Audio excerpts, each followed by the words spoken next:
রমজানের রোজা রাখলো, পিছনের গুনাহ মাফ। রাত্রিবেলা তারাবি পড়লো, পিছনের গুনাহ মাফ। শবে কদর তালাশ করলো, পিছনের গুনাহ মাফ।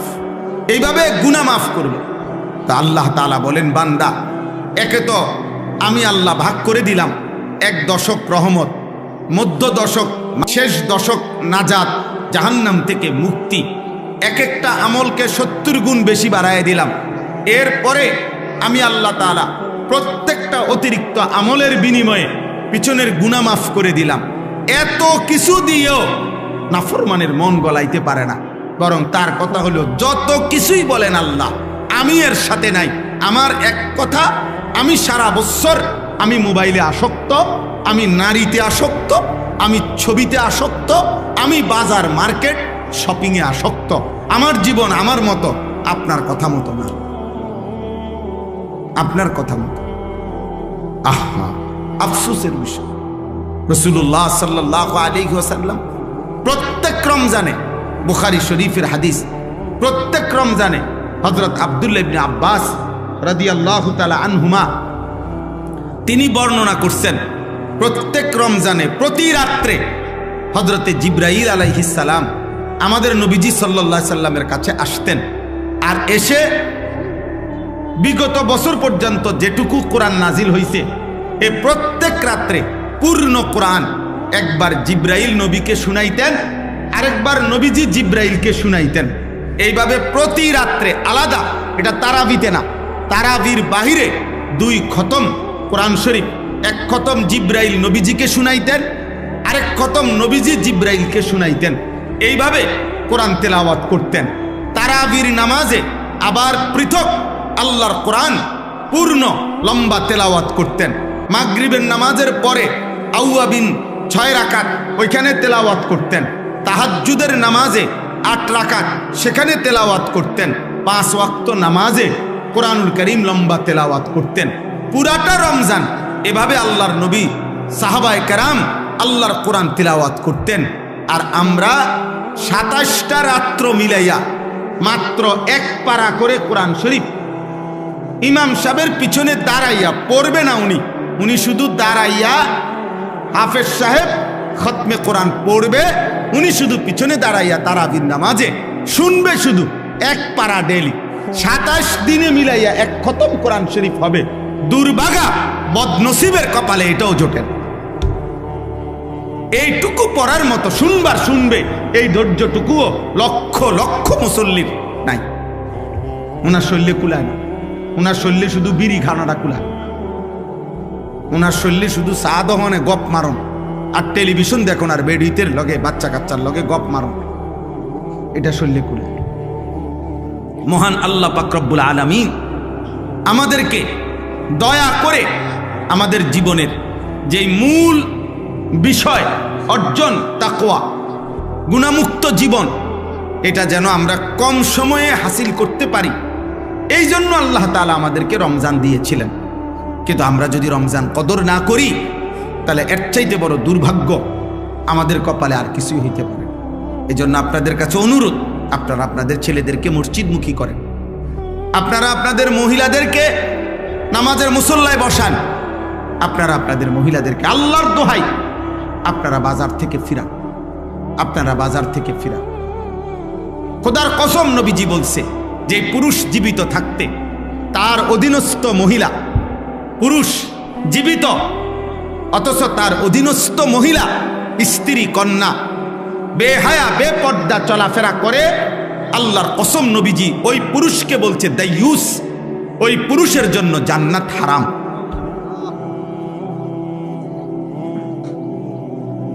এটা মনে রাখতে হবে বাপ। দাইয়ুস বলা হয় মহিলাকে না। আমাদের সমাজে অনেক মানুষ বোঝে না এটা। মানুষে কথায় কথা বেড়িতে কয় তাই একটা দাইয়ুস মহিলা। না না না, মহিলা দাইয়ুস হয় না। দাইয়ুস পুরুষকে বলে। পুরুষ, যেই পুরুষের অধীনস্থ নারী বেপর্দা, যেই পুরুষের অধীনস্থ নারী বেহায়া, যেই পুরুষের অধীনস্থ নারী বেপর্দা চলাফেরা করে, ওই পুরুষকে বলে দাইয়ুস। ওই পুরুষের জন্য জান্নাত হারাম। কথা বুঝছেন আমার কথাটা আপনারা? ওই পুরুষের জন্য কি হারাম? স্বামী বাইচা আছে, স্ত্রী বেপর্দা, বাবা বাইচা আছে, মেয়ে বেপর্দা। এই যার অধীনে নারী বেপর্দা, ওই ব্যক্তিটা, ওই পুরুষটা হলো দায়ুস, তার জন্য জান্নাত হারাম। তো মহিলার জন্য তারও আগেই নাই। রাসূলুল্লাহ সাল্লাল্লাহু আলাইহি সাল্লাম বলছেন 500 বছরের রাস্তা, 500 বছরের দূরে থাকতেই, জান্নাত থেকে 500 বছরের দূরত্বে থাকতেই কোনো ব্যক্তির নাকে জান্নাতের ঘ্রাণ লাগবে। তো কিন্তু আল্লাহর নবী ওয়াদা দিছে, বেহায়া নারী, বেপর্দা নারী 500 বছরের দূরত্বে থাকেও জান্নাতের এই বেহায়া নারী ঘ্রাণও পাবে না, ঘ্রাণও পাবে। লাম ইয়াজিদনা রিহাল জান্নাহ, জান্নাতের ঘ্রাণও তার নাকে লাগবে। বেপর্দা নারী, বেহায়া নারী। এই জন্য কার শাড়ি কে দেখে? একজন মহিলা শাড়ি কিনছে, এটা দেখবে কয়জনের? সর্বোচ্চ 10-20 জন মানুষ। পুরা ইউনিয়নের মানুষ কি আর রং চাইতে হয় বলি আপনার বেডির কাপড়? এক জোড়া জুতা কে দেখে? আর কার জুতা কে দেখে? কার ঠ্যাঙ্গে জুতা নাই? জুতা তো প্রত্যেকের পরনেই আছে। তাহলে বুঝি পুরা গ্রাম চুক্তি মানুষ আইবা আপনার জুতা এক জোড়া চাইতে। এটা নইলে 10-20 জন মানুষ দেখবে।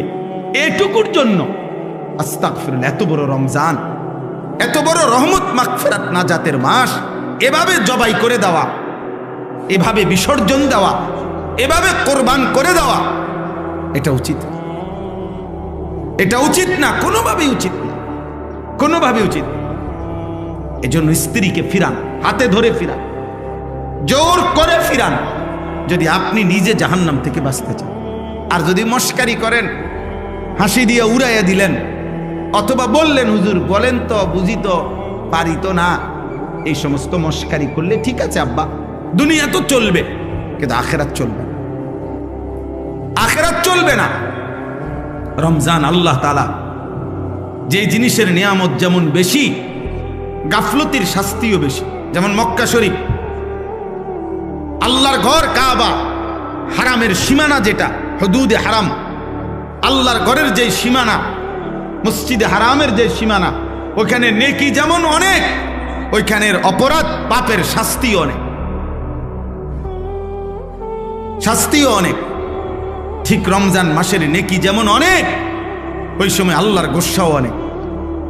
এই জন্য হাদিসের মধ্যে আছে, আল্লাহর নবী সাল্লাল্লাহু আলাইহি সাল্লাম বলছেন, আপনারা বহু শুনছেন ওয়াজে এটা, যে রমজানের শেষ দিন হযরত জিবরাইল আলাইহিস সালাম নবীজির কাছে এসে, নবীজি তখন মিম্বরের মধ্যে উঠতেছিলেন, এই মিম্বরের মধ্যে উঠা অবস্থায় আল্লাহর নবী সাল্লাল্লাহু আলাইহি সাল্লামের কাছে জিবরাইল আসছে, আর আয়েশা শুনাইছে, ইয়া রাসূলুল্লাহ, যে ব্যক্তি রমজান পেল, মান আদরাকা রমাদান, যে ব্যক্তি রমজান পর্যন্ত হায়াত পাইছিল কিন্তু এত বড় রমজানে নিজের গুনাহ মাফ করাইতে পারে নাই, আল্লাহর সন্তুষ্টি অর্জন করতে পারে নাই, আল্লাহর নবী সাল্লাল্লাহু আলাইহি সাল্লামের কাছে জিবরাইল বলছে, ইয়া রাসূলুল্লাহ, ওই নাফরমানের উপরে আল্লাহর লানত, আমরা ফেরেশতাদের লানত।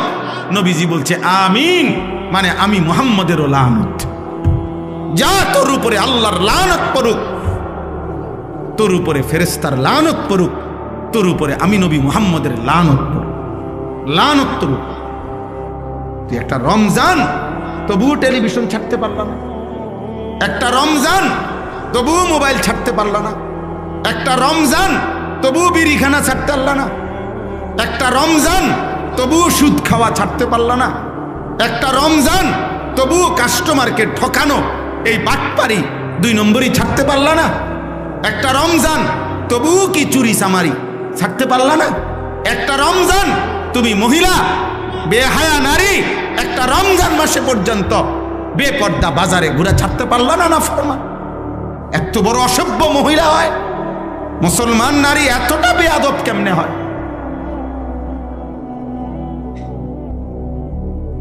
এতটা অসভ্য কেমনে হয় বলে? এজন্য আল্লাহ রসুল বলছে, জিবরাইল আইসা বলে গেছে, ইয়া রাসূলুল্লাহ, লানত, তার উপরে লানত। তো তো যার উপরে আল্লাহর লানত, তারে রমজানে নেকি দিবে কে? যার উপরে নবীর লানত, যার উপরে ফেরেশতাদের লানত, তাকে নেকি দিবে কে? বলেন। রাসূলুল্লাহ সাল্লাল্লাহু আলাইহি ওয়াসাল্লাম বলেছেন, মান লাম ইয়াদা কাওলা যুর ওয়াল আমালা বিহি ফালাইসা লিল্লাহি হাজাতুন আন ইয়াদা তাআমাহু ওয়া শারাবাহু। নবীজি বলেন, রমজান মাস যে ব্যক্তি রোজা রেখে মিথ্যা কথা, মিথ্যা আচরণ, গুনার আচরণ ছাড়তে পারে নাই, আল্লাহ রাসূল বলছে ওই নাফরমান তোর বেটা খাদ্য এবং পানি থেকে বিরত থাকার কোনোই প্রয়োজন আল্লাহর কাছে নাই, যা তোর রোজা তোর মুখে থুতে পারে। ইমাম মালিক রাহমাতুল্লাহি আলাইহি রমজান মাস আসলে পৃথিবীর সব কাজ বন্ধ করে দিতেন। রমজান মাস আসলে শুধু কোরআনুল কারীম, জিকির, তেলাওয়াত, ইবাদতে লেগে থাকত। রমজান মানে মুমিনের জন্য। মনে রাখবেন, যার মৃত্যু হবে, যার কবর আছে, যার আখিরাত আছে, যার ফুলসিরাত আছে, যার আমলনামা আছে, যার ভিতরে আছে যে আমাকে আল্লাহর সামনে হিসাব দিতে হবে, তার জন্য রমজান ভিন্ন কিছু, আলাদা কিছু, অনেক কিছু। আর যেই নাফরমান শুধু খায়, ঘুম যায় আর পেশাব করে আর দুনিয়া ভোগ করে, তার জন্য রমজান কিছুই না। মুমিনের রমজান আলাদা। এই জন্য আল্লাহর নবী সাল্লাল্লাহু আলাইহি সাল্লাম 2 মাস রমজানের আগে রমজানের জন্য দোয়া করতেন। কি খামখেয়ালি কথা! এত আশা করতেন কেন? এত আশা, এই জন্য আমি লম্বা করতে চাই না। আমার কথা এটাই, আপনাদের প্রত্যেকের কাছে, ছেলেরা, বাবা তোমাদের কাছে, আব্বা তোমরা এমন সুন্দর জীবন নষ্ট করো না। এই জন্য দয়া করে রমজান মাস বেশি বেশি দোয়া করেন। রমজান মাস আল্লাহর দিকে ফিরেন। শুধুমাত্র দুনিয়া ভোগ করা এটা জানোয়ারের জীবন। আবারও বলছি, শুধুমাত্র দুনিয়া ভোগ করা এটা কাফের বেঈমানের জীবন। ইমানদার মানে যে দুনিয়া ভোগ করে না, যে আখিরাতের প্রস্তুতি গ্রহণ করে। আল্লাহ আমাদেরকে তৌফিক দান করেন। এই 6টি আমল আবারও যত্নবান হবেন। পুরা মাস রোজা, পুরা মাস তারাবি, ইফতার, সাহারি, এতেকাফ এবং শবে কদরের বেজর রাত্রি শেষ দশকে তালাশ, বেশি থেকে বেশি ইবাদত আমলের জন্য চেষ্টা করেন। আল্লাহ সবাইকে কবুল করেন। 3টা জিনিস যে একত্র করে, 1 নাম্বার অন্তর, 2 নাম্বার কান, 3 নাম্বার হলো নিজে উপস্থিত অর্থাৎ চোখ। যে ব্যক্তি চোখ, কান এবং দিল একসাথে করে শুনে, মনোযোগ দেয়, আল্লাহ বলছে নিশ্চয়ই তার জন্য আমার কোরআনের মধ্যে উপদেশ রয়েছে। আস্তে আওয়াজ করে, আস্তে, একদম আওয়াজ। তো তার জন্য উপদেশ রয়েছে। তাইলে বোঝা গেল উপদেশ অর্জনের জন্য, হাসিলের জন্য আমার দিল, আমার কান, আমার চোখ একসাথে করতে হবে। এই জন্য উপদেশ হাসিল হওয়া একটা বিষয়, আর এমনি ওয়াজ শোনা আরেকটা বিষয়। এই কারো অনেকেই অনেক ওয়াজ শোনে, এমনিতে শোনে আর কি, যার যেটা ভাল লাগছে তো একটু একটু শুনছে। আরেকটা হলো না, আমার জীবনের জন্য আমি কিছু গ্রহণ করেছি, আমি কিছু অর্জন করতে চাই আল্লাহর কথা থেকে। তাদের শোনা ভিন্ন রকম। তারা ফিকির করে যে আমাকে কি বলছেন, তারা ভাবে আমাকে আল্লাহ কি বলছে। কোরআনুল কারীমের মধ্যে আল্লাহ তাআলা বারবার বলছেন, ফাতাবিরু ইয়া উলিল আবসার, হে আমার চোখওয়ালা বান্দারা তোমরা ভাবো। ফাতাবিরু ইয়া উলিল আলবাব, হে বিবেক বুদ্ধি সম্পন্ন বান্দারা তোমরা ভাবো। এই ভাবতে বলছে আল্লাহ তাআলা, বলছে ভাবো। আল্লাহ কোরআনুল কারীমে বলছে ফানজুরু, তোমরা লক্ষ্য করো, কাইফা কানা আকিবাতুল মুকাদ্দিবিন, যুগে যুগে মিথ্যাবাদীদের পরিণতি কি হয়েছে। ফানজুরু কাইফা কানা আকিবাতুল মুফসিদিন, দুনিয়াতে যারা ফিতনা, ফাসাদ, বিশৃঙ্খলা, অন্যায়, জুলুম করেছে তাদের পরিণতি কি হয়েছে তোমরা দেখো। ফানজুরু কাইফা কানা আকিবাতুল মুনদারিন, যুগে যুগে যাদেরকে আল্লাহর ভয় দেখানো হয়েছে অথচ তারা পাত্তা দেয় নাই, তাদের পরিণতি কি হয়েছে তোমরা দেখো। ফানজুরু কাইফা কানা আকিবাতুল লাযিনা মিন ক্বাবলিহিম, তোমাদের পূর্ববর্তীদের পরিণতি কি হয়েছে তোমরা দেখো। এই আল্লাহ তাআলা বলছে দেখো, তুমি বোঝো, তুমি ভাবো, তুমি ভাবো। এজন্য এটা একটা জরুরি বিষয়, প্রত্যেক মানুষের জন্য এটা উচিত। যার বিবেক আছে সে ভাবে আমি কি করছি, আমার কি করা উচিত, আমি আছি কোথায়, যাব কোথায়, আসলাম কোত্থেকে, আমার আসলে দায়িত্বটা কি, আমার আসলে করণীয়টা কি। যেমন মনে করেন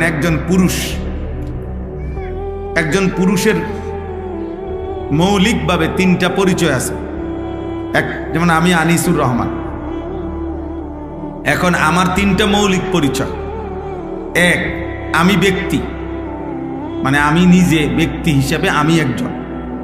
তো আমার দায়িত্ব হলো খেয়াল করা এই আমি ব্যক্তির উপরে আল্লাহর বিধান কি কি, রসুলের বিধান কি কি, কোনটা আদেশ কোনটা নিষেধ, এইটা আমি আমার জীবনে বাস্তবায়ন করা, এটা আমার দায়িত্ব। 2 নাম্বার হলো আমি একজন অভিভাবক, এটা আমার একটা জিম্মাদারি।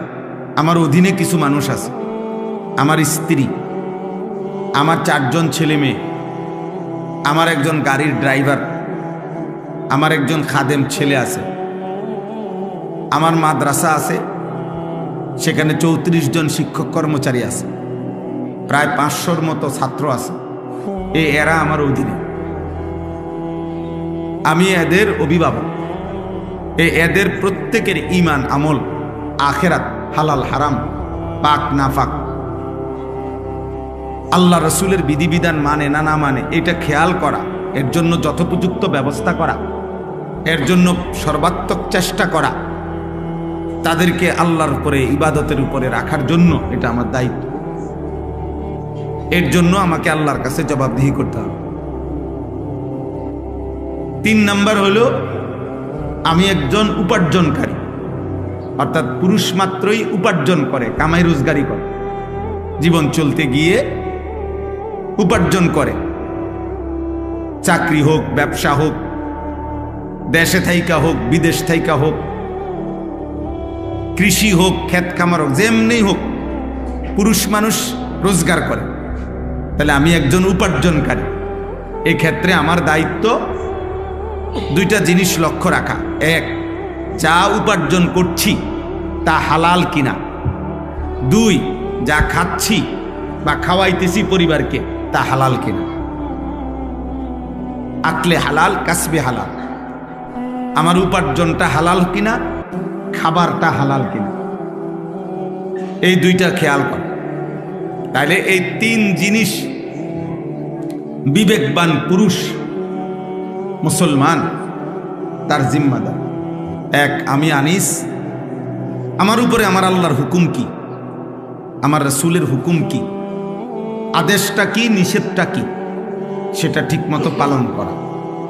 আমার অধীনস্থ যতজন, ওদের ঈমান আমল আখিরাতের ফিকির করা আমার দায়িত্ব। আমি যা রোজগার করি যেভাবেই হোক, তো সেটা 1 নাম্বার হালাল কিনা, এবং যা খাই তা হালাল কিনা। এই বিষয়ে যে যত্নবান না, তারা সংসার করে ঠিক, জীবন চলে ঠিক, কিন্তু এলোমেলো। নিজের জীবনে আল্লাহ নাই, রাসূল নাই, আখিরাত নাই, পরকাল নাই, স্ত্রী একদিকে, জিফুত একদিকে, সবাই সবার মতে এমনি মুখে মুখে বলে আরে পরিবার, ফুতে কয় আরে আবার আমার আব্বা, কিন্তু আব্বা আব্বার মতো, ফুতে ফুতের মতো, স্বামী স্বামীর মতো, স্ত্রী স্ত্রীর মতো, ছেলে ছেলের মতো, মেয়ে মেয়ের মতো। প্রত্যেকের পছন্দ আলাদা, প্রত্যেকের চলাফেরা আলাদা, প্রত্যেকের রুচি আলাদা, প্রত্যেকের জীবন চলা আলাদা। বাপ জানে না ছেলেটা এমন চলে কেন, ছেলে জানে না বাপ এমন চলে কেন, স্বামী জানে না স্ত্রী এমন চলে কেন, স্ত্রী জানে না স্বামী এমন চলে কেন। এই লাগাম ছাড়া, এই গা ছাড়া মানুষ, এই খামখেয়ালি গাফেল মানুষ, এদের দুনিয়াও হতাশা, বরবাদ, আখেরাত। আর দ্বিতীয়ত নারী যারা, মহিলা, প্রত্যেক মহিলা আপনার তারও কমপক্ষে মৌলিকভাবে তার জিম্মাদারি যে 1 নম্বর হলো সে একজন নারী, তো তার নিজের উপরে আল্লাহর হুকুম কি কি, রাসূলের হুকুম কি কি, এটা জানা এবং পালন করা, এটা তার দায়িত্ব। 2, সে স্ত্রী। দ্বিতীয়ত সে স্বামীর সংসার করে, অতএব স্বামীর পরিবার, স্ত্রী হিসাবে তার দায়িত্ব কি, এটা যথাযথভাবে আদায় করা, এটা তার আজীবনের জিম্মাদারি। 3, সেও অভিভাবক, অর্থাৎ বাচ্চার মা। তাহলে সন্তানকে লালন পালন করা এবং বাচ্চাদেরকে দিন শিখানো, আল্লাহ চিনানো, এটাও নারীর দায়িত্ব। তাহলে নারীরও মূল মৌলিক দায়িত্ব 3টা। সে একজন মহিলা, কন্যা, নারী, এই আলোকে তার উপরে আল্লাহর হুকুম বিধান কি এটা জানা বুঝা। দ্বিতীয়ত হলো সে একজন স্ত্রী, এই হিসাবে স্বামীর সংসারে তার জিম্মাদারি কি এটা জানা এবং পালন করা। তৃতীয়ত হলো সে একজন মা, বাচ্চার সন্তানদেরকে আল্লাহ চিনানো, আখেরাত চিনানো, তাদেরকে দিন মানানো, আল্লাহর সাথে পরিচয় করানো, তাদেরকে ঈমান ইসলামের উপরে আগলাইয়া রাখা, এটা দায়িত্ব। এতটুকু দায়িত্ব যদি কোনো পুরুষ কিংবা নারী ভুলে যায়, তার আর মুসলমান কি রইল, আর আখেরাত কি হল? এজন্য আমরা এই ওয়াজ মাহফিল দিনে হোক রাতে হোক, সারা বছর আমরা এটা বুঝাইতে চাই যে আপনি আপনার দায়িত্ব বুঝে নেন, আপনি আপনার কর্তব্য বুঝে এরপরে ওই আলোকে আপনি আপনার কাজ করেন। আপনাকে বাজার, ব্যবসা, ঘর, সংসার, স্বামী, স্ত্রী কোনো কিছুই নিষেধ করে নাই ইসলাম। এগুলো তো আল্লাহই দিয়েছেন, নিষেধ করবে কেন? এই পৃথিবীর যত উপার্জন, এই পৃথিবীর যত আয়োজন, সব তো আল্লাহরই দেওয়া, তা আল্লাহ নিষেধ করবে কেন? শুধু আল্লাহ তাআলা বলছেন তুমি আমার আদেশ নিষেধের প্রতি খেয়াল করো, আমার বিধিবিধানের প্রতি খেয়াল করো। এতটুকুই চাইছেন আল্লাহ, এতটুকুই চাইছেন। যা পালন করতে বলেছি তা পালন করো, যা নিষেধ করেছি তা বর্জন করো। এই আদেশ পালন করা, নিষেধ বর্জন করা, এটাই শরীয়ত, এটাই ইবাদত, এটাই নেক আমল, এটাই আমলে সালেহ, এটাই তাকওয়া।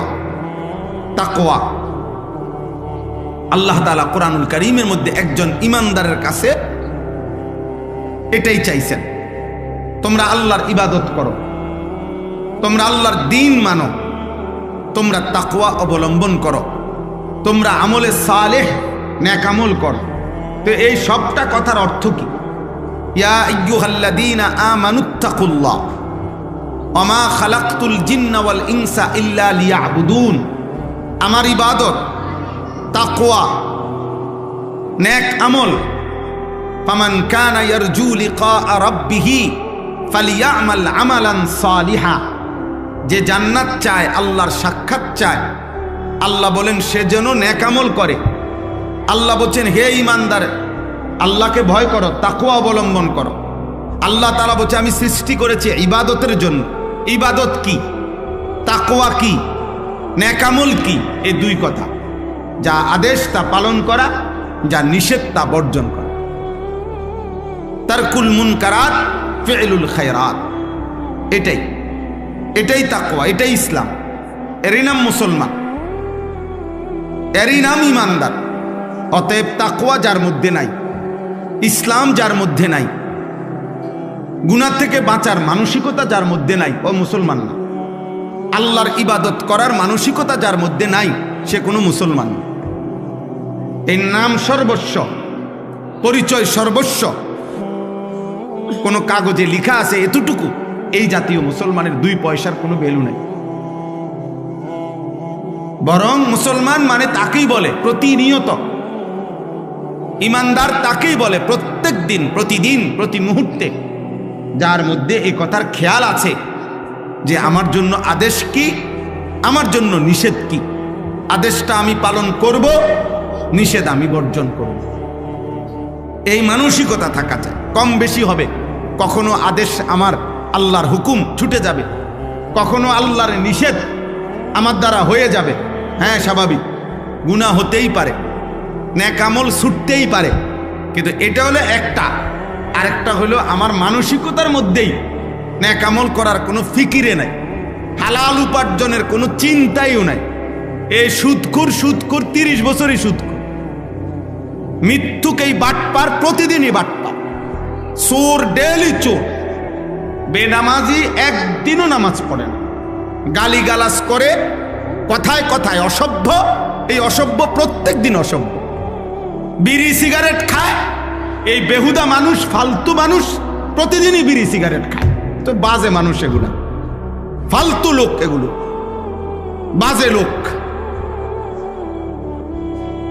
বাজে মানুষ।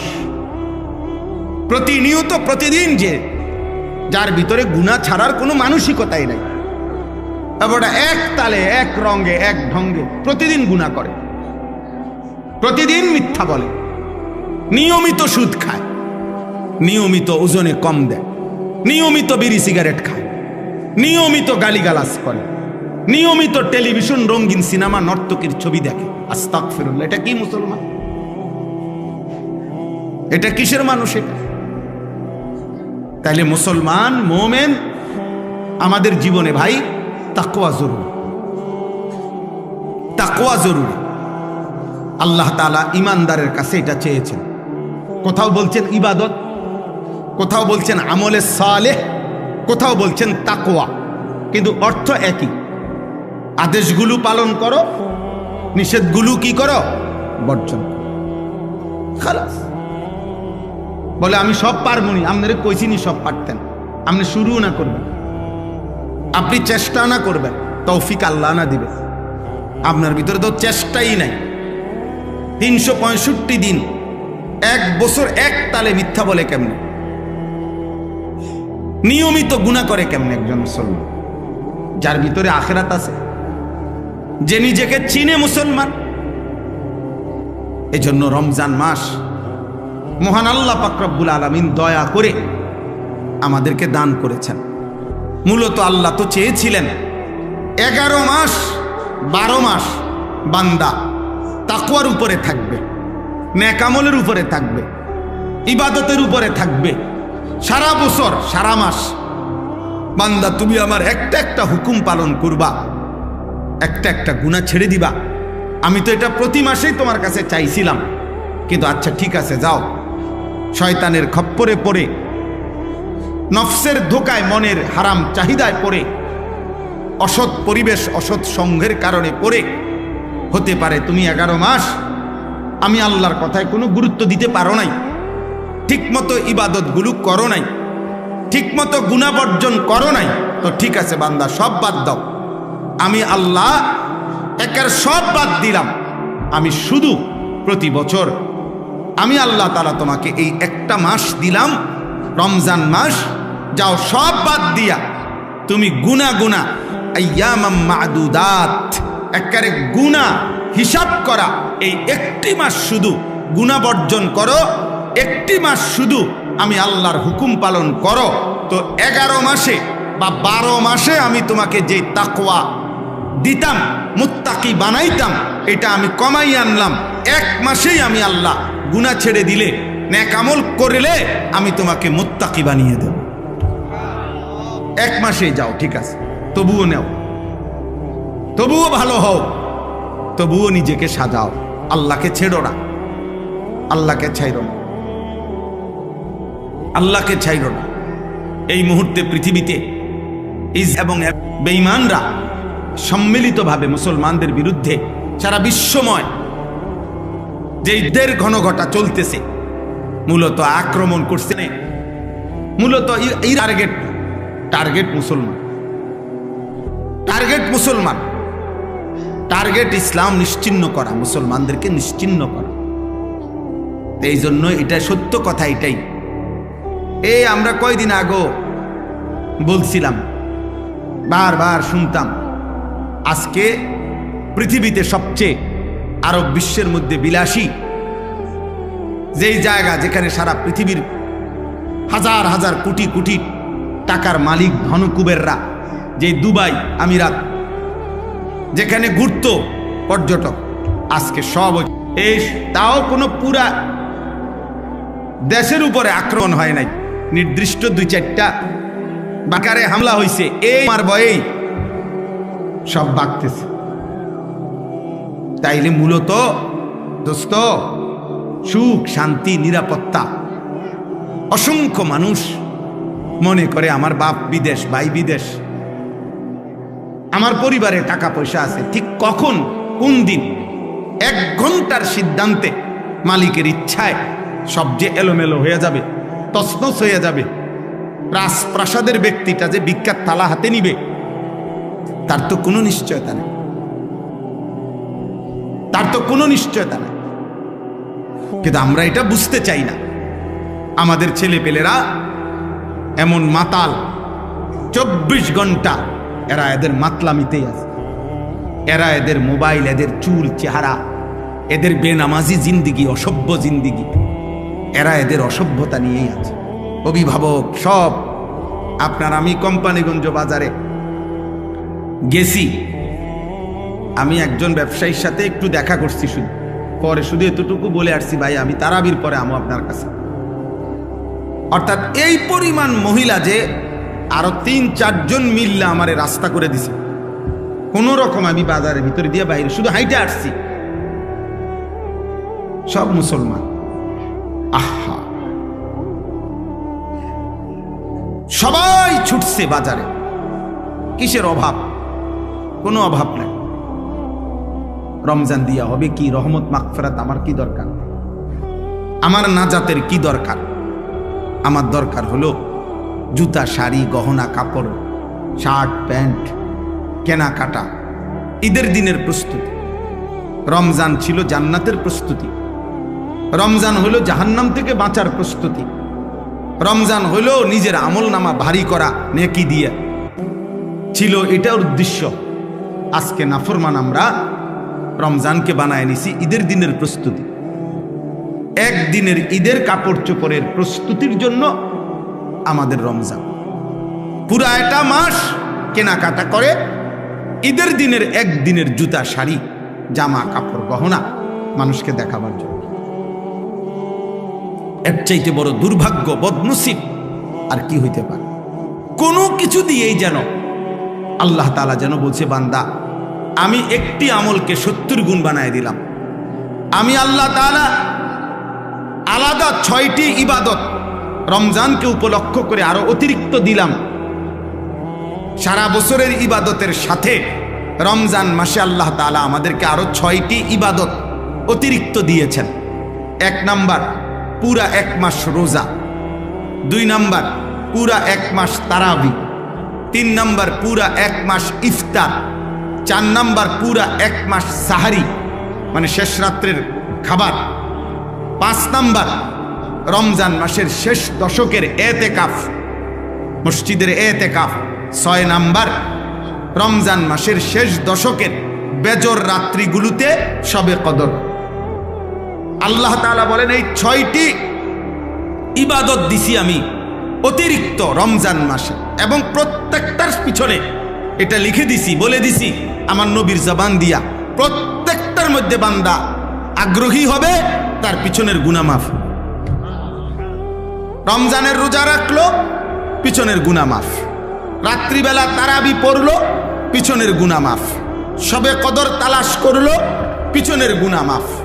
এইভাবে গুনাহ মাফ করলো। তা আল্লাহ তাআলা বলেন, বান্দা একে তো আমি আল্লাহ ভাগ করে দিলাম 1 দশক রহমত, মধ্য দশক, শেষ দশক নাজাত, জাহান্নাম থেকে মুক্তি। এক একটা আমলকে 70 গুণ বেশি বাড়ায় দিলাম। এরপরে আমি আল্লাহ তাআলা প্রত্যেকটা অতিরিক্ত আমলের বিনিময়ে পিছনের গুনাহ মাফ করে দিলাম।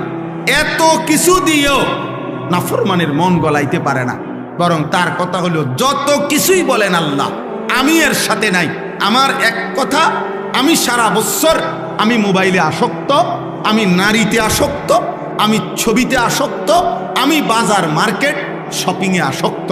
আমার জীবন আমার মতো, আপনার কথা মতো না, আপনার কথা মতো।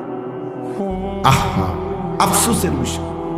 রাসূলুল্লাহ সাল্লাল্লাহু আলাইহি ওয়াসাল্লাম প্রত্যেক রমজানে, বুখারী শরীফের হাদিস, প্রত্যেক রমজানে হযরত আব্দুল্লাহ ইবনে আব্বাস রাদিয়াল্লাহু তাআলা আনহুমা তিনি বর্ণনা করছেন, প্রত্যেক রমজানে প্রতি রাত্রে হযরতে জিবরাইল আলাইহিস সালাম আমাদের নবীজি সাল্লাল্লাহু আলাইহি সাল্লামের কাছে আসতেন।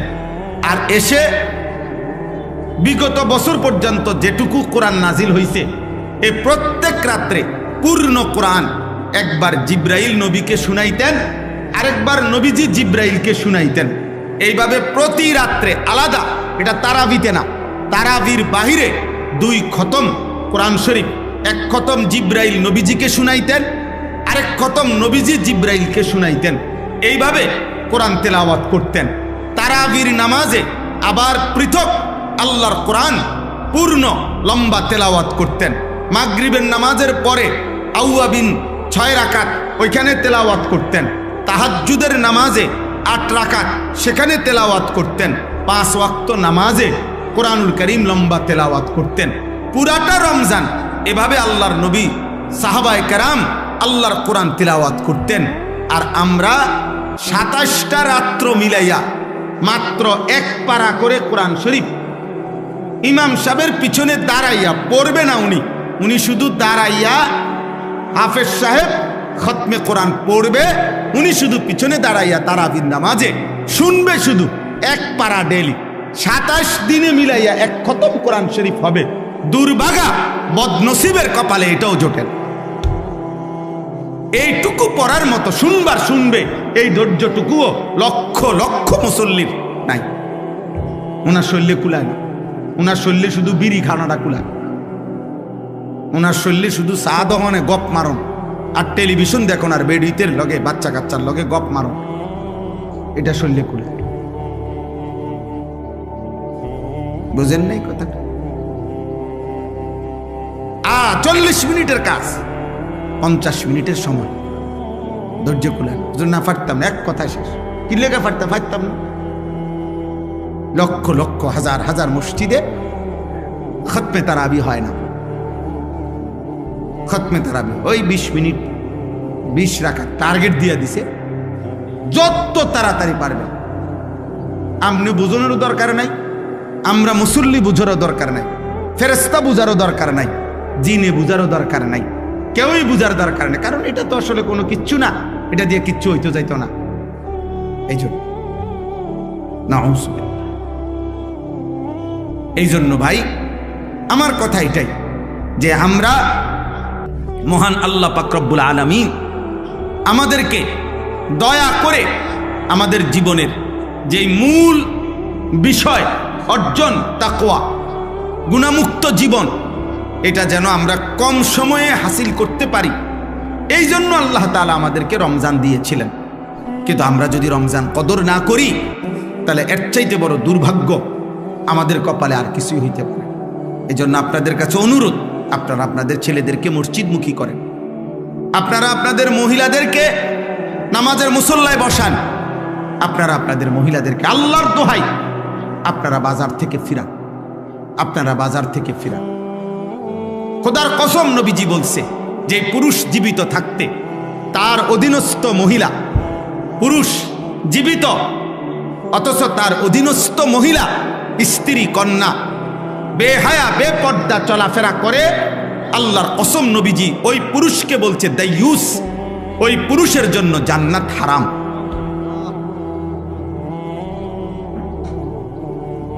এটা মনে রাখতে হবে বাপ। দাইয়ুস বলা হয় মহিলাকে না। আমাদের সমাজে অনেক মানুষ বুঝে না এটা, মানুষের কথা কথা বেড়িতে কয় তাই একটা দাইয়ুস মহিলা। না না না, মহিলা দাইয়ুস হয় না। দাইয়ুস পুরুষকে বলে, পুরুষ যেই পুরুষের অধীনস্থ নারী বেপর্দা, যেই পুরুষের অধীনস্থ নারী বেহায়া, যেই পুরুষের অধীনস্থ নারী বেপর্দা চলাফেরা করে, ওই পুরুষকে বলে দাইয়ুস। ওই পুরুষের জন্য জান্নাত হারাম। কথা বুঝছেন আমার কথাটা আপনারা? ওই পুরুষের জন্য কি হারাম? স্বামী বাইচা আছে, স্ত্রী বেপর্দা, বাবা বাইচা আছে, মেয়ে বেপর্দা, এই যার অধীনে নারী বেপর্দা, ওই ব্যক্তিটা, ওই পুরুষটা হলো দায়ুস,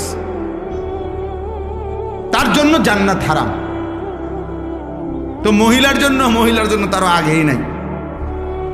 রাসূলুল্লাহ সাল্লাল্লাহু আলাইহি সাল্লাম বলছেন 500 বছরের রাস্তা, 500 বছরের দূরে থাকতেই, জান্নাত থেকে 500 বছরের দূরত্বে থাকতেই কোনো ব্যক্তির নাকে জান্নাতের ঘ্রাণ লাগবে।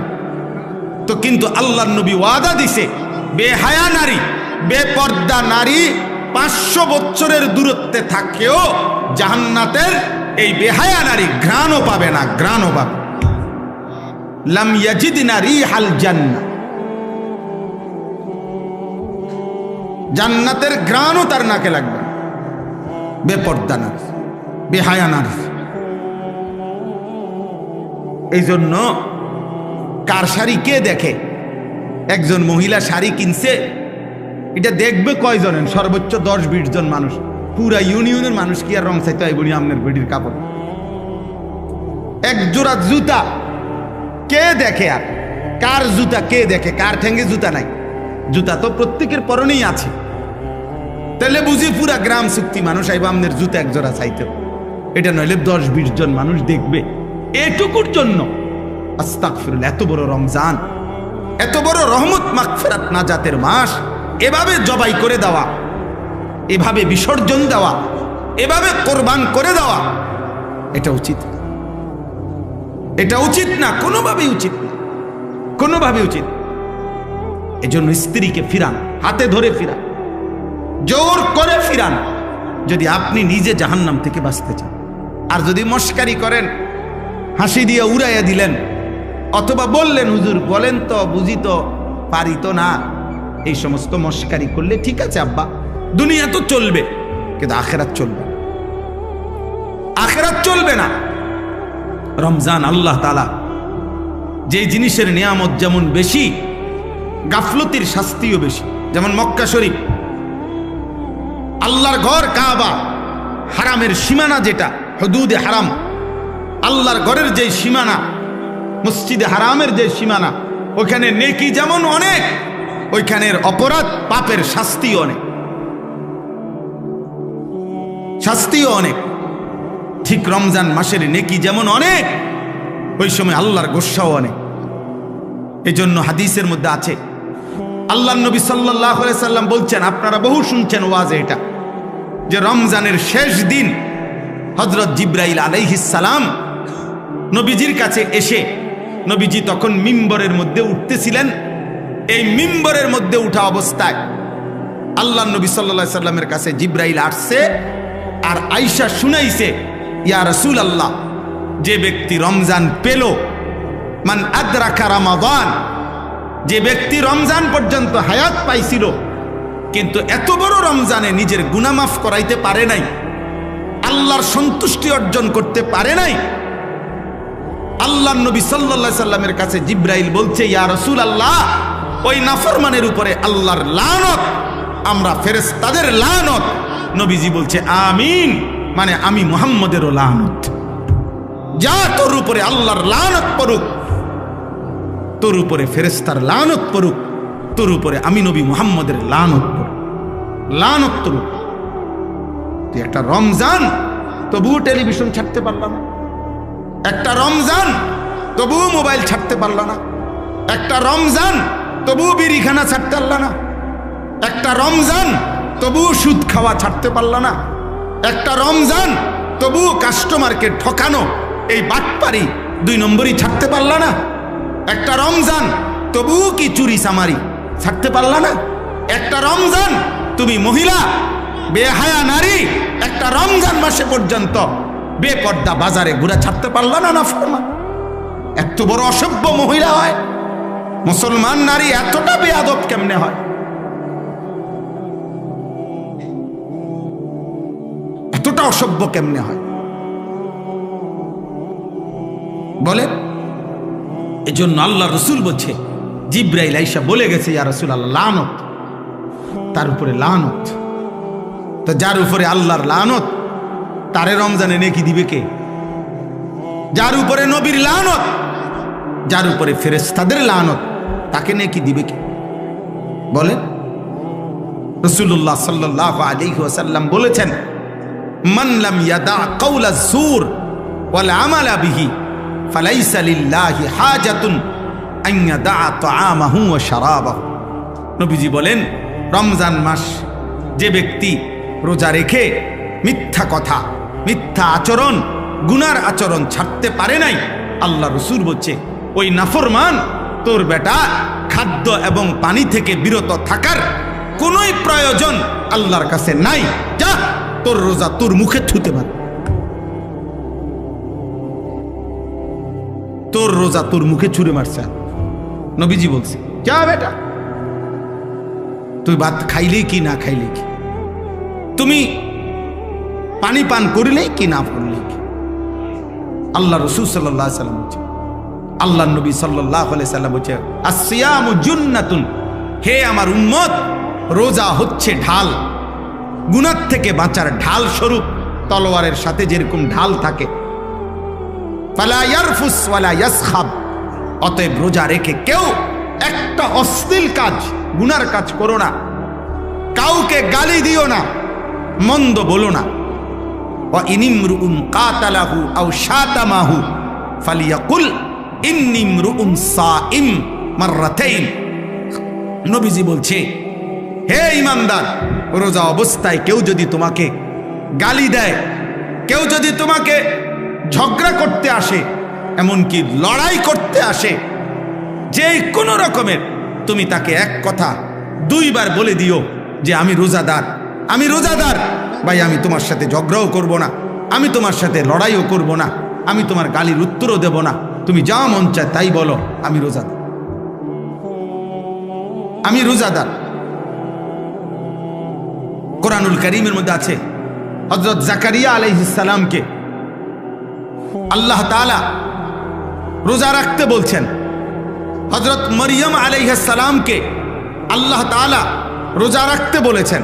কোন ব্যক্তির আল্লাহর পাকের অনুগত বান্দা হওয়া, নিজে আল্লাহর হুকুমে চলে, এটার প্রমাণ হিসাবে একটা চিহ্ন আল্লাহ তাআলা আদেশ করছেন, আপনি রোজা রাখেন। রোজাদার আল্লাহর প্রিয় বান্দা। রোজাদারের জন্য আল্লাহ তাআলা জান্নাতে আলাদা দরজা রাখছেন, ইউকালু লাহুর রায়্যান ইয়াদখুলুহুস সাইমুন। রোজাদারগণ শুধু ওই জান্নাতের ওই দরজা দিয়ে ঢুকবে। রোজাদার ঢুকা হলে অন্য কোনো বান্দা, অন্য কোনো ব্যক্তি ওই দরজা দিয়ে ঢুকতে পারবে না। রোজাদার। আর রোজা আল্লাহ তাআলার সিফাত, রোজা আল্লাহর সিফাত, অর্থাৎ খানা না খাওয়া, পানি পান না করা, স্ত্রীর সাথে মিলিত না হওয়া, এটা আল্লাহর সিফাত, আল্লাহর বৈশিষ্ট্য। আল্লাহ খায় না, আল্লাহ পান করে না, আল্লাহ স্ত্রী গ্রহণ করে না। তা আল্লাহ তাআলা বলে, বান্দা যখন কিছুক্ষণের জন্য আমার রঙে রঙিন হয়, তো বান্দার এই আমলের বিনিময় আমি আল্লাহ নিজ হাতে দিয়ে থাকি। আস-সাওমু লি ওয়া আনা আজজি বিহি, আমি বিনিময় দিয়ে থাকি। আর কোন কোন হাদিসে আছে, কোন রেওয়ায়াতে আছে ওয়া আনা উজজা বিহি, অর্থ হইল রোজাদারের বিনিময় আমি আল্লাহ নিজেই, আমি তোর যা বান্দা, যা লাগে নিস। কত বড় ফজিলত, কত বড় সুযোগ ছিল, কত বড়। আল্লাহ তাআলা নবী সাল্লাল্লাহু আলাইহি সাল্লামের মাধ্যমে শুনাইছেন এটা। রোজাদারের এত মর্যাদা বলছেন, এত মর্যাদা বলছেন। সেই রমজান মাসেও যদি কেউ 5 ওয়াক্ত নামাজ না পড়ে, আপনি তার কপালটা কেমন কপাল! আহ আয় হায় হায়, আপনাদের ওই সন্তানের কি হবে, আপনাদের ওই ছেলে মেয়ের কি হবে! আয় হায়, এই অসভ্য, এই বেয়াদব, এই খায় আর পেশাব করে আর পায়খানা করে আর ঘুম যায়। আয় হায়, এই জন্তু জানোয়ারের জীবন। এক বেলা খায়, আরেক বেলা ঘুম যায়, আরেক বেলা পেশাব পায়খানা করে, এতটুকুই রাত পার করে, এইভাবেই দিন পার করে। এ তো জানোয়ারের জীবন, এ তো জন্তু জানোয়ারের জীবন, হাইওয়ানের জীবন, গরু গাধার জীবন। এটা মুমিন মানে তো যে ইবাদত করে, মুসলমান মানে তো যে আল্লাহকে চেনে, ইমানদার মানে তো যে আখিরাতকে চেনে। আরে ওই দিন কিতাবে পড়ছি, একজন বিখ্যাত বুজুর্গ ছিলেন হযরত সুফিয়ান সৌরি রাহমাতুল্লাহ আলাইহি। আশ্চর্য, উনি একদিন ভালো খানা খাইছে, রাত্রেবেলা খানাটা একটু বেশি খাইছে, স্বাদ লাগছে, তো খাইয়াই আবার খানা খাইয়া বলতেছে, হায় শোনো, যেই গাধাকে বেশি খাওয়ায় মালিক তার থেকে কাজও বেশি নেয়। তো আমি গাধারে যেহেতু আমার মালিক আজকে বেশি খাওয়াইছে, যা আজকে রাত্র আর ঘুমাইতাম না, ফজর পর্যন্ত তো সারা রাত্র নফল ইবাদতের মধ্যেই ছিল, কেন বেশি খাইলাম? এবং উদাহরণ দিছে নিজে যে গাধাকে তার মালিক ভালো খাওয়াইলে কামও বেশি নেয়। আমার মালিক যেহেতু আজকে আমার ভালো খাওয়াইছে, বেশি খাওয়াইছে, যা আমি আজকে আমার মালিকের গোলামি বেশি করব। এমন ছিল বুজুর্গানে, এমন ছিলেন ইমামে আজম আবু হানিফা রাহমাতুল্লাহ আলাইহি। 61 খতম কোরআনুল কারীম রমজান মাসে পড়তেন, প্রতিদিন 2 খতম আলাদা, আর তারাবিতে মোট 1 খতম। ইমাম মালিক রাহমাতুল্লাহ আলাইহি রমজান মাস আসলে পৃথিবীর সব কাজ বন্ধ করে দিতেন। রমজান মাস আসলে শুধু কোরআনুল কারীম, জিকির, তেলাওয়াত, ইবাদতে লেগে থাকত। রমজান মানে মুমিনের জন্য। মনে রাখবেন, যার মৃত্যু হবে, যার কবর আছে, যার আখিরাত আছে, যার ফুলসিরাত আছে, যার আমলনামা আছে, যার ভিতরে আছে যে আমাকে আল্লাহর সামনে হিসাব দিতে হবে, তার জন্য রমজান ভিন্ন কিছু, আলাদা কিছু, অনেক কিছু। আর যেই নাফরমান শুধু খায়, ঘুম যায় আর পেশাব করে আর দুনিয়া ভোগ করে, তার জন্য রমজান কিছুই না। মুমিনের রমজান আলাদা। এজন্য আল্লাহর নবী সাল্লাল্লাহু আলাইহি সাল্লাম 2 মাস রমজানের আগে রমজানের জন্য দোয়া করতেন। কি খামখেয়ালি কথা! এত আশা করতেন, কেন এত আশা? এজন্য আমি লম্বা করতে চাই না, আমার কথা এটাই, আপনাদের প্রত্যেকের কাছে, ছেলেরা, বাবা তোমাদের কাছে, আব্বা তোমরা এমন সুন্দর জীবন নষ্ট করো না। সারা পৃথিবী উত্তপ্ত, বারবার কিন্তু ধাক্কা লাগে। মনে রাখো ভাই, সুখের জীবন কমে আসতেছে, ফুর্তির জীবন কমে আসতেছে। কালকে খবরে দেখলাম, দুবাই থেকে প্রাইভেট জেট, মানে প্রাইভেট বিমান দিয়া কেউ ইউরোপ যাইতে হইলে শুধু বিমান ভাড়া প্রায় 1 কোটি টাকার, 1 কোটি টাকার কাছাকাছি। অর্থাৎ মানুষের সুখ, শান্তি, নিরাপত্তা আল্লাহ যদি না দেয়, কারো হাতে নাই, কারোর হাতে নাই। দুবাই নাকি কুয়েত, আমিরাত নাকি সৌদি, আরে না রে ভাইয়া, মাত্র কয়টা বুম হালাইছে নির্দিষ্ট মার্কিন সামরিক ঘাঁটিতে ইরান থেকে, এক দূরেই সবার পায়জামা গরম, সবার হুড়াহুড়ি, দৌড়াদৌড়ি। অতএব সুখ কমে আসতেছে। এই দেখবেন সারা পৃথিবী অস্ত্রের ঝনঝনানি। প্রত্যেকটা রাষ্ট্রই তাদের নিজ নিজ শান দিতেছে, নতুন করে ধুইয়া মুচ্ছা সাফাই পরিষ্কার করতেছে। অর্থাৎ সারা বিশ্বব্যাপী আবারও এই হানাহানি, এই যুদ্ধ লাগবেই। এটাই পৃথিবীর পরিবর্তন আসবে। 1924 খ্রিস্টাব্দে মুসলিম খেলাফত, ওসমানী খেলাফত সর্বশেষ পতন হয়েছিল। 2024 পার হইয়া 102 বছর এখন রানিং। তার মানে পরিবর্তনের সময় হয়েছে। আল্লাহ তাআলা এই পৃথিবীতে নতুন একটা পৃথিবীর পরিবর্তন হবে, পৃথিবীর পরিবর্তন হবে। এই পরিবর্তনের মুখে এই নাফরমান, পাপী, এই অসভ্য, আল্লাহ চেনে না, আখিরাত চেনে না, অথচ মুসলিম শুধু নাম ধরে রাখছে, এরকম অগণিত নাফরমান হারায় যাবে। দেখেন, হারায় যাবে। আর ইমানবিহীন, আল্লাহবিহীন, আখিরাতবিহীন যদি মৃত্যু হয় তো চিরস্থায়ী জাহান্নাম ছাড়া আর কিছুই জুটবে না। এজন্য আল্লাহর দিকে ফেরো। রমজানকে সামনে রেখে আমার কথা এটাই, বাকিটুকু রমজান আবারও ঘুরে দাঁড়াও। যাদের যেটুকু নামাজ ছুটে গেছে, নামাজ পড়ো আব্বা, 5 ওয়াক্ত নামাজ পড়ো। নামাজ ছাড়া মুসলমান হয় না, নামাজ ছাড়া মুসলমান পরিচয় টেকে না। নামাজ পড়ো, রোজা রাখো, আল্লাহর ঘরে বারবার আসো, আল্লাহর কালাম পড়ো, আল্লাহর দিকে ফেরো। আমরা মুসলমানের জন্য পৃথিবীর কারো কাছে, কোন সংস্থা, কারো কাছে খোদার কসম আমাদের কোনো নিরাপত্তা নাই। আমাদের নিরাপত্তা, আমাদের স্বস্তি, আমাদের বেঁচে থাকা সবকিছু আমাদের আল্লাহর হাতে। কার হাতে? আল্লাহ। আর সেই আল্লাহরে বৃদ্ধাঙ্গুলি দেখাইলে, সে আল্লাহ থেকে মুখ ফিরাই নিলে, সেই আল্লাহকে সেজদা না দিলে আমাদের শান্তি আসবে কোত্থেকে? আমাদের সুখ আসবে কোত্থেকে? আমি শুধু মরে গেলাম এটা তো না, আমাদের 4টা ছেলে মেয়ে আছে, ওরাও তো বাঁচবে আগামী দিন। আপনি শুধু মরে গেলেন, আপনার নাতি নাতনি আছে না, তো ওরা আগামীর পৃথিবীতে যদি নিরাপদে থাকতে না পারে।